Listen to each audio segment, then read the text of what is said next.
അയ്യൂനബിന്റെ ജബലിന്റെ മുകളിലുള്ളത്. നമ്മളിപ്പോ കുളിക്കാൻ വേണ്ടി പോവാ, അയ്യൂനബിന്റെ കുളത്ത് കുളിക്കാൻ വേണ്ടി പോവാണ്. അപ്പം എന്താ മഴ, എന്താ വൈബ്.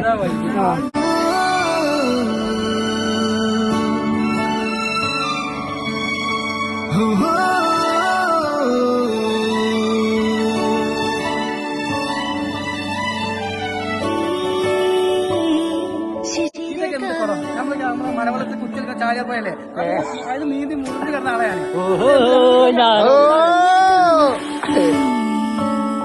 പുലരിപ്പു മെല്ലെ മെല്ലെ ഇതലിട്ടു മേലെ മേലെ മനമേതോ പാടും കിളിയായി ഒരുമിച്ച് തെന്നൽ തേരിൽ